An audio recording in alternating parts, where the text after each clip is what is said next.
Gloire à Dieu. Eh bien, Dieu vous bénisse. Dans le nom puissant de Jésus, notre Sauveur, le merveilleux, en qui nous avons placé notre foi et notre confiance, nous voulons le bénir et le remercier. Chaque fois, chaque jour, chaque semaine, chaque mois, chaque année, bénir notre Seigneur et le remercier. Il est bon, il est merveilleux, il a béni nos vies et nous voulons le remercier. Vous savez, hier j'étais à Paris et je me rappelle lorsque je passais dans les rues où j'étais avant, quand j'étais seul, l'immeuble où j'ai habité, le métro que je prenais, j'avais pas grand chose.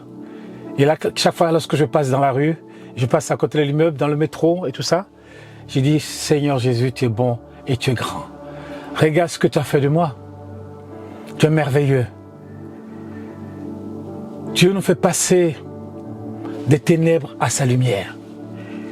Dieu nous fait passer de rien à quelqu'un qui l'a qualifié pour son service, dans son œuvre, pour faire son œuvre. Il dit, Seigneur, c'est toi qui peux faire ça. Parce qu'il y a des gens qui étaient peut-être dans ma situation, mais ils ne sont pas sortis de leur situation. Parce qu'il n'y a eu personne pour les aider. Et ils ne se sont pas donnés à Dieu pour que Dieu les aide. Voilà pourquoi je voulais parler de la pauvreté. Pourquoi il faut fuir la pauvreté. Pourquoi il ne faut pas aimer la pauvreté. Pourquoi le pauvre est dangereux pour lui-même et pour sa famille. Les gens qui sont pauvres, parce que moi je connais les villages, même ici en France, il y a des pauvres, aux États-Unis, il y a des pauvres. Quand vous allez dans les grandes villes comme Miami, New York, Washington, Los Angeles, San Francisco, tout, il y a des pauvres partout. Même en Chine, il y a des pauvres. Partout, il y a des pauvres. Ici, à Londres, Paris, Berlin, il y a des pauvres partout.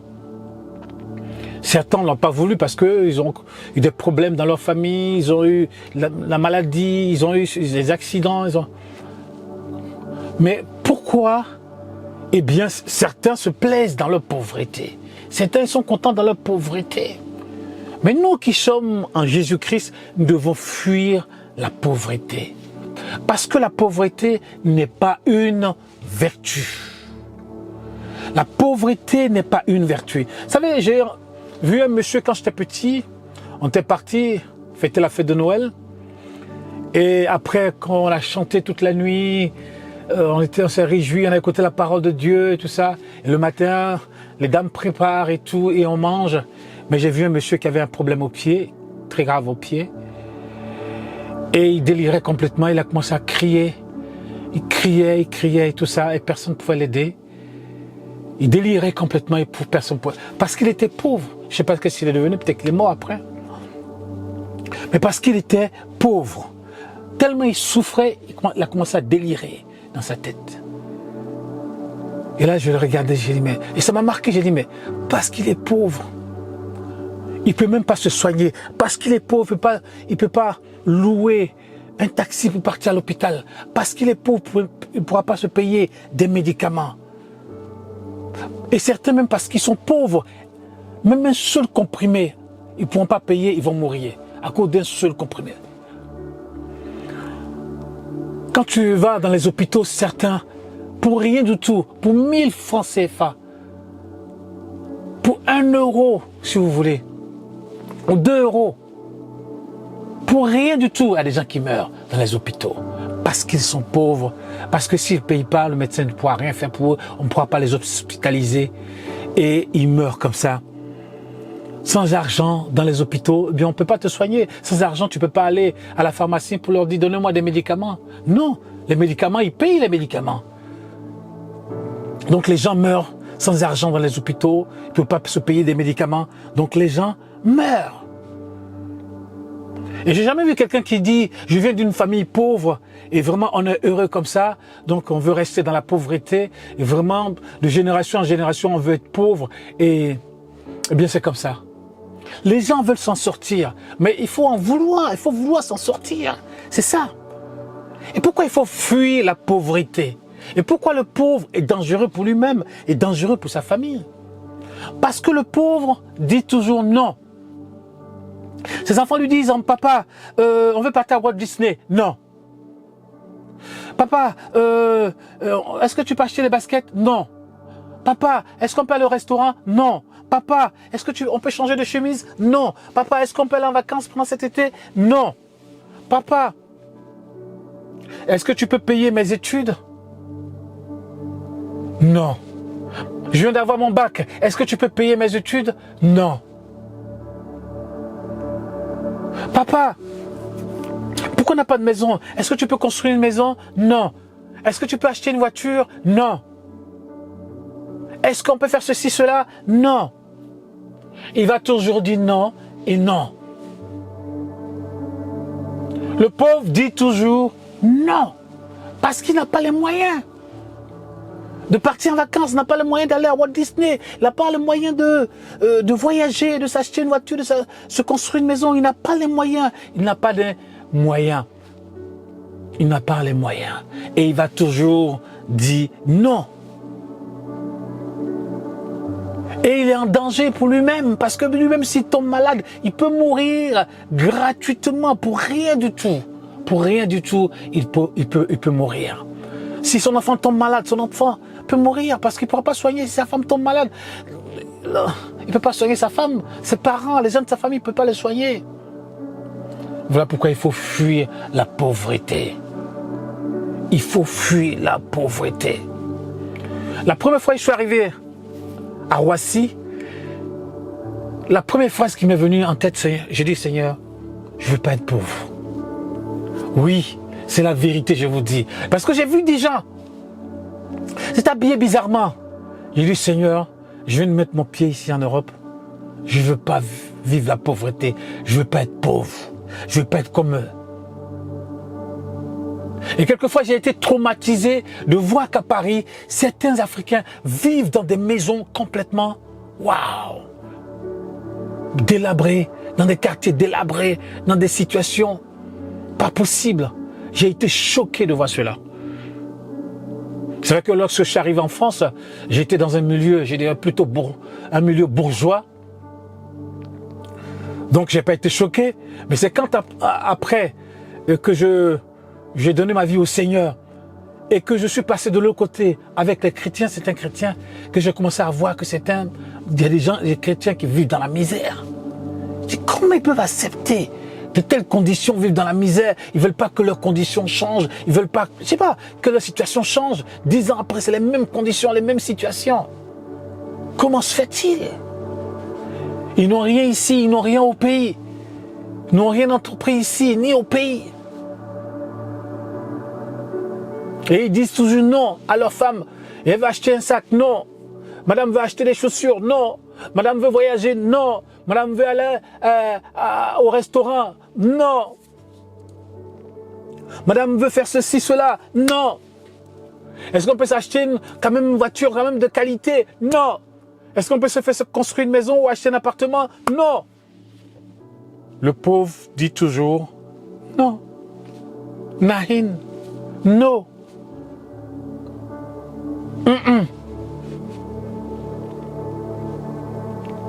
Et comment on peut vivre comme ça? Nous qui sommes en Jésus, qui avons donné notre vie au Seigneur, eh bien, nous voulons que Dieu change notre vie. Nous voulons que Dieu transforme notre vie, afin que nous soyons en bénédiction pour les autres, en bénédiction pour nos familles, en bénédiction pour nos enfants. Mon fils, mon dernier, il a pris son baptême la semaine dernière, et j'étais très heureux d'être là. Et quand je le vois, il donnait son témoignage et tout, j'étais très heureux d'entendre son témoignage. Et merci Seigneur, quand il a témoigné, qu'il a eu de parents bien, et qu'on l'a éduqué dans de bonnes conditions, dans la foi, qu'avant il croyait dans le Dieu de ses parents, mais maintenant il a rencontré le Christ, Jésus lui-même, qui veut marcher avec le Seigneur. Waouh, j'étais assis là, j'ai dit, Seigneur, waouh, que c'est bon d'entendre ça. Quand tes enfants veulent marcher avec Dieu, c'est merveilleux. Et mes enfants n'ont pas vécu dans la misère. Je bénis le Seigneur. Ils ont vécu, je dirais, vraiment des périodes, je dirais, d'abondance. Et ils n'ont pas été traumatisés. Ils ont tout eu ce qu'ils voulaient. Par la grâce de Dieu. Par la grâce de Dieu, parce que Dieu nous a bénis. Et en retour, nous pouvons bénir nos enfants. Parce que Dieu a béni nos familles. Et nous voulons bénir, en retour bénir le peuple de Dieu. Bénir l'église de Dieu. Vraiment que Dieu change notre mentalité. Que Dieu change notre mentalité. Qu'on passe de là à là. Il y a des gens qui pensent toujours au manger, au boire. Mais il faut qu'on quitte là pour passer à là. Là où on peut aider les autres. Il faut que Dieu change nos cœurs, change notre mentalité, change notre façon de voir. Ouvre nos yeux spirituels, ouvre notre entendement spirituel. Transforme notre mindset. Afin que nous puissions voir grand. Voir que notre Dieu a été le Dieu de David, a été le Dieu d'Abraham, de Jacob, le Dieu tout-puissant qui n'a pas changé. Il est le même hier, aujourd'hui et éternellement. Et il agit dans la vie des hommes et des femmes. Et il est merveilleux. Et il est bon. Vous savez, le pauvre, tellement il n'a rien, il devient jaloux. Tellement il n'a rien, il devient envieux, il devient méchant. Le mal même vient de son cœur, sort de son cœur. Le pauvre, tellement il n'a rien, eh bien il ne se réjouit pas lorsque les gens sont contents. Il ne se réjouit pas. Alors qu'il faut se réjouir avec les autres. Et ainsi Dieu va te bénir. Oui, il faut se réjouir avec les autres. Et ainsi Dieu va vous bénir. Au-delà de ce que vous pouvez penser et imaginer. Dans l'église, il y a des pauvres. Seigneur dit que les pauvres seront toujours avec nous. C'est vrai. Et nous aidons les pauvres dans les villages. Moi, j'aide au Brésil. J'aide en Afrique. Et je veux aider les hommes et les femmes. Aider dans l'église. Aider ma famille au pays. Aider ma famille ici. Mais nous devons prier le Seigneur pour que le Seigneur nous change. Change notre mentalité. Parce que si ça nous donne l'argent, si le Seigneur veut voir ce que nous voulons faire avec l'argent, si c'est pour aller seulement boire et manger, ça ne sert à rien. Ça ne sert à rien. Mais si c'est pour aider les autres, c'est pour investir. Afin que cet argent puisse nous rapporter quelque chose. C'est pour construire. Ou être un entrepreneur. Eh bien, Dieu nous bénira. Dieu vous bénira. Faites quelque chose et Dieu vous bénira. Dites à Dieu d'ouvrir vos yeux afin que vous puissiez voir là où se trouve ce qu'il faut faire. Saint-Esprit va vous aider. Alléluia. Saint-Esprit habite en nous et il va vous aider. Jesus' name. Glory to God, send delay. Alléluia. Saint-Esprit ne peut pas habiter en toi comme ça pendant des années et tu vis dans une misère incommensurable. Aïe. On dit le Saint-Esprit, l'Esprit de Dieu. L'Esprit de vérité, l'Esprit d'amour.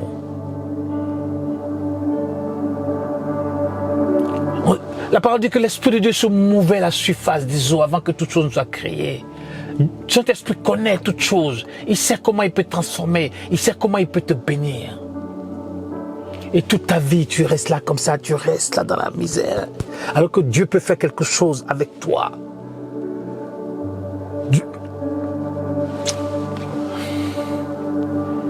Il y a une parole qui dit, je voudrais vivre et marquer mon temps. Afin que Dieu puisse écrire avec ma vie. Est-ce que tu veux vivre et marquer ton temps afin que Dieu puisse écrire avec ta vie? Oui, nous voulons vivre et marquer notre temps. Afin que nos œuvres nous suivent lorsque nous partirons dans l'éternité. Dieu est bon et Dieu est merveilleux et Dieu est puissant. Adonai, Elohim, Yahweh, Jéhovah, Yeshua. Le tout-puissant, le majestueux. Majesté. Le glorieux. Alléluia, ni homme de variation. Le même hier, aujourd'hui et éternellement. Nous voulons le bénir et le remercier.